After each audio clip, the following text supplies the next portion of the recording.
1 जानेवारी 2026 ची सकाळ केवळ नवीन वर्षाचा उत्साहच नाही तर खिशावर परिणाम करणारे अनेक बदल घेऊन आलाय। पगारवाढीच्या आनंदापासून ते बँकिंग नियमांच्या कडक अंमलबजावणीपर्यंत हे बदल प्रत्येकाच्या जीवनावर परिणाम करणार आहेत। याबाबत तयारी न केल्यास दंड किंवा आर्थिक अडथळेही येऊ शकतात।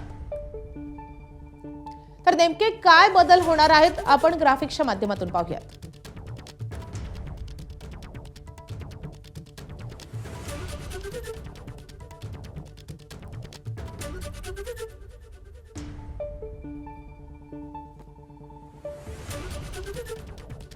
तर केंद्रीय कर्मचाऱ्यांना पीएफ कधीही काढता येणार आहे।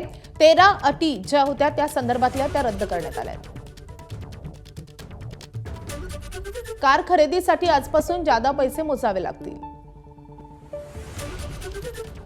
सिबिल दर 7 दिवसांनी बदलणार आहे। हप्ता चुकताच तुमचं सिबिल रेटिंग घसरणार आहे। शेतकऱ्यांसाठी डिजिटल फार्मर आयडी आता आवश्यक असेल। तर सिबिल दर 7 दिवसांनी बदलणार आहे।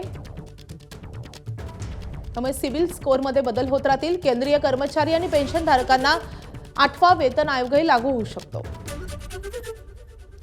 सिलिंडरच्या किमती 30 ते 50 रुपयांनी कमी होण्याची शक्यता आहे। 1961 चा जुना इन्कम टॅक्स कायदा बदलून नवा कायदा लागू होईल। व्हॉट्सॲप टेलिग्रामचं वेब व्हर्जन सायबर फ्रॉड रोखण्यासाठी दर 6 महिन्यांना बदललं जाईल। तर पॅन कार्ड धारकाशी लिंक नसेल, पॅन कार्ड हे आधारशी लिंक नसेल तर ते आजपासून निष्क्रिय होईल। अनेक व्यवहार करणं अशक्य होईल।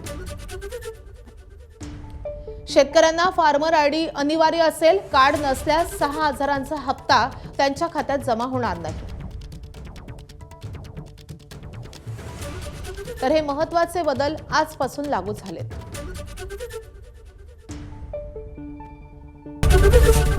एबीपी माझा, उघडा डोळे बघा नीट।